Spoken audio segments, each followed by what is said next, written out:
삼인에 대한 다윗의 유언, 이런 제목으로 하나님 말씀을 선포하고자 합니다. 삼인, 세 사람에 대한 다윗의 유언. 우린 지난 시간에 이 다윗의 유언에 대해서, 즉 다윗의 유언과 형통의 비결에 대해서 배운 바 있습니다. 죽기 전에 사람은 진실을 말한다고 합니다. 평소에는 거짓말도 하고 뻥도 치지만 마지막 숨을 거두기 전에는 진실한 말을 한다는 게 인지상정인데, 다윗은 죽기 전에 자기 사랑하는 아들 솔로몬에게 중대한 세 마디를 해줬죠. 첫째는 힘써 대장부가 되라는 거. 그 다음에는 두 번째는 기록된 말씀대로 지키라는, 하나님 말씀 지키는 게 형통한 비결인데, 마지막 세 번째는 여호와 하나님 앞에서 진실하게 행하라는, 이 세 가지만 하면 네가 어디로 가든지 무엇을 하든지 형통하게 될 것이라고 말해줍니다. 그리고 뒤이어서 오늘 이제 5절로 특별히 마지막 부분에서는 이제 세 사람에 대한 다윗의 유언이 계속되고 있습니다. 그 첫 번째 사람이 요압 장군이고, 두 번째가 바르실레의 아들들이고요, 세 번째는 시므이. 내가 죽어도 이 사람들에 대해서는 어떻게 하라. 잠언에 보면 이 악인을 제어할 때 그 왕국이 견고해지리라는 말씀이 있습니다. 요압은 참 다윗을 추종했던 훌륭한 장군이면은 틀림없으나, 오늘 본문에도 죽이지 않아야 할 사람들을 죽여 피를 묻혔다는 것. 이 다윗 시대에 이제 이스라엘이 통일돼 가지고 하나가 되지 않습니까? 처음에는 유다와 베냐민 지파만 다윗을 따랐죠. 그런데 하나님은 이스라엘 전체를 통일해서 다스리도록 다윗을 세웠고, 그러니까 헤브론에서 7년을 다스리고 예루살렘에서 33년을 다스렸는데, 그래서 이 사울의 군대 장관, 사울의 그 장관 아브넬 같은 사람, 다윗은 어떻게든지 피를 흘리지 않고 이스라엘을 전 민족적으로 하나 되게 하려고 하는 그런 의도가 있는데, 왕의 의도를 잘 간파하지 못하고, 말하자면 이 살상을 한 것이 다윗의 미움을 탄 것이고, 결정적인 것은 뭐냐면은 다윗의 아들 압살롬이 반역을 행하는데 그 반역자를 따라가는 거예요. 그 치명적인 거죠. 압살롬이 지금 다윗을, 아도니아가 반역을 하려고 하는데 그 대영모죄에 가담했단 말. 그 자기 시대에는 이 요압을 죽이지는 않았지만 내가 적당한 때 지혜대로 그를 제거하라고, 왕조의 이태로운 인물이라고 이렇게 유언을 합니다. 무서운 유언이죠. 두 번째는 이 바르실레의 아들들.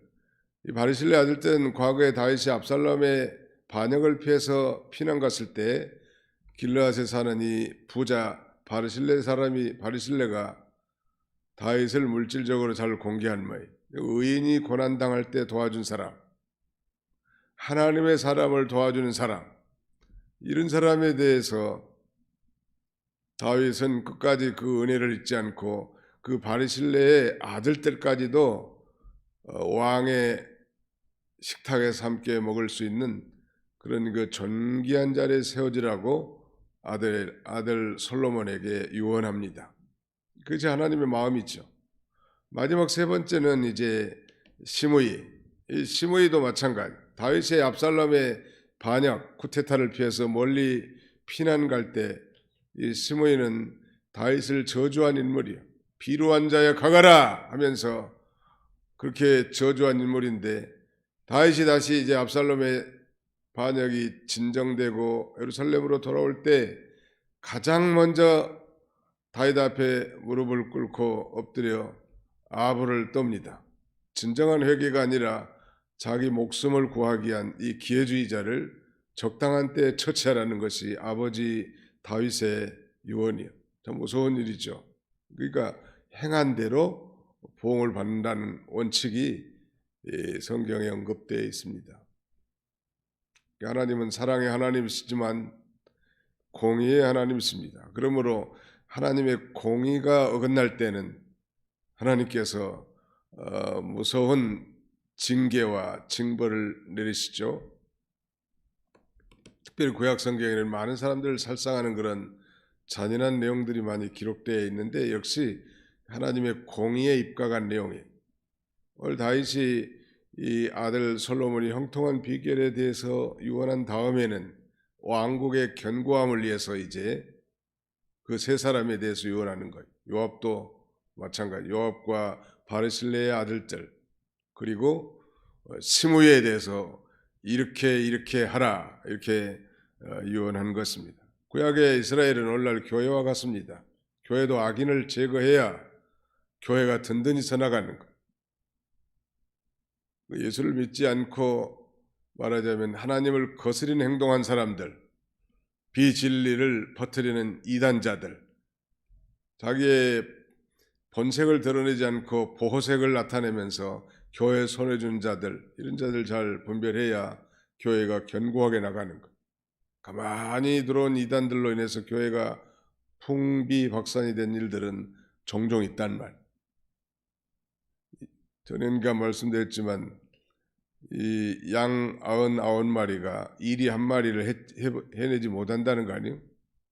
그렇게 양들은 순진하고 착하지만 그런 그 이리에 교활함이 없어요.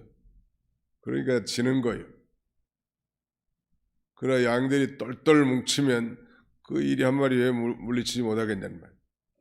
성도들은 진리 안에 견고하게 서서 하나님 나라를 무너뜨리려고 하는 세력, 이런 세력을 징계할 때 교회는 견고하게 서나갑니다. 현대교회 권징이 많이 사라진 건 사실입니다.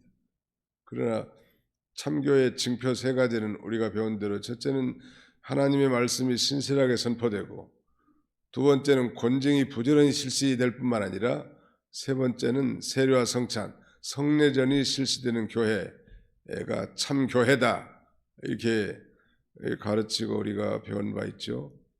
자, 오늘 이 사면에 대한 다윗의 그 유언을 통해서 우리가 바르실레와 같이 정말 하나님의 사람들 어려움 당할 때 우리가 도와주는 거 참 필요하다. 이번에 그 조충현 목사님, 우리하고 같이 산에 가서 기도하는 사람인데 주말마다 그 갑자기 불이 나는 거예요, 사택에. 그래서 아들 방에서 불이 난 모양이에요. 그 사모님이 꼽으려고 해도 뭐 끌 수가 없을 정도로 급작스럽게 붙으니까 소방서에 연락을 한 건데, 그 1분만 늦게 그 아들을 깨웠으면 죽었다는 거예요, 아들이. 신속하게 대피시켜서 생명은 무사하지만 보니까 아파트 한 칸이 다 탔어. 보니까 기물도 쓸 게 별로 없고. 그래서 우리 각 교회에서 연보를 해가지고, 구제 연보를 해가지고 다음 주까지 해가지고 갖다 주려고 합니다. 얼마가 될지는 알 수는 없는데 이번 주는 광고가 제대로 안 됐는지 참여하는 분들이 많잖아요. 작은 금액이라도 새벽기도 나오신 분들은 다 참여하라. 다만 10,000원씩이라도 참여하면 그게 큰 힘이 돼요. 여러 개 다 합쳐져 가지고 여러 교회들이 합쳐져서 그 수리하는 데만 해도 한 5천만 원 이상 든다는 거고요. 냉장고, 뭐 텔레비 이런 건 제껴 두고라도 어려움 당한 사람을 도와주는 거, 하나님 앞에 그 의가 쌓입니다.